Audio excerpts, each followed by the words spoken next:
मंदिर में प्रवेश करते ही लोग सबसे पहले क्या करते हैं? घंटी बजाते हैं। लेकिन क्या आपने कभी सोचा है कि मंदिर में घंटी क्यों बजाई जाती है?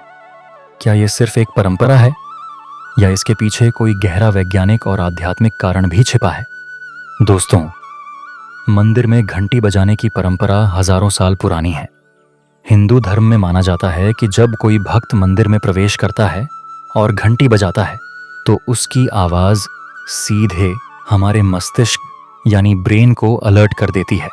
घंटी की ध्वनि इतनी शक्तिशाली होती है कि यह हमारे मन को तुरंत वर्तमान क्षण में ले आती है और ध्यान को भटकने से रोकती है।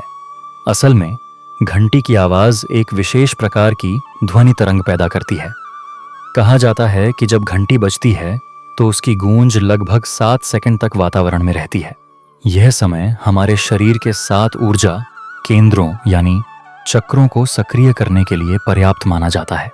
इससे हमारे शरीर और मन दोनों में सकारात्मक ऊर्जा का संचार होता है। इसके अलावा मंदिर की घंटी की ध्वनि आसपास के वातावरण को भी शुद्ध करने का काम करती है।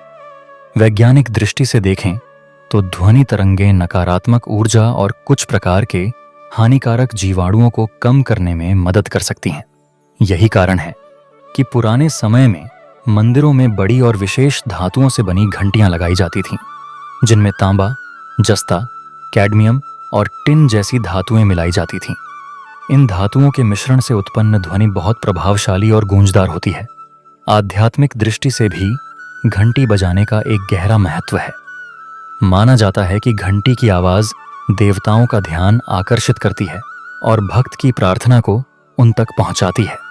जब हम घंटी बजाते हैं तो हमारा मन भी धीरे धीरे सांसारिक चिंताओं से हटकर ईश्वर की भक्ति में लग जाता है। एक और महत्वपूर्ण बात यह है कि घंटी बजाने से हमारे दिमाग के दोनों हिस्से बायां और दायां सक्रिय हो जाते हैं। इससे ध्यान और एकाग्रता बढ़ती है। यही वजह है कि कई लोग मंदिर में प्रवेश करते ही घंटी बजाकर कुछ क्षणों के लिए शांत होकर प्रार्थना करते हैं। तो अगली बार जब आप मंदिर जाएं और घंटी बजाएं तो याद रखिए कि यह सिर्फ एक परंपरा नहीं है। इसके पीछे विज्ञान, आध्यात्मिकता और हमारे मानसिक स्वास्थ्य से जुड़ा एक गहरा रहस्य छिपा हुआ है। तो अब आप समझ गए होंगे कि मंदिर में घंटी क्यों बजाई जाती है। अगर आपको यह जानकारी रोचक लगी हो तो वीडियो को लाइक करें, चैनल को सब्सक्राइब करें और ऐसी ही रोचक जानकारियों के लिए जुड़े रहें। धन्यवाद।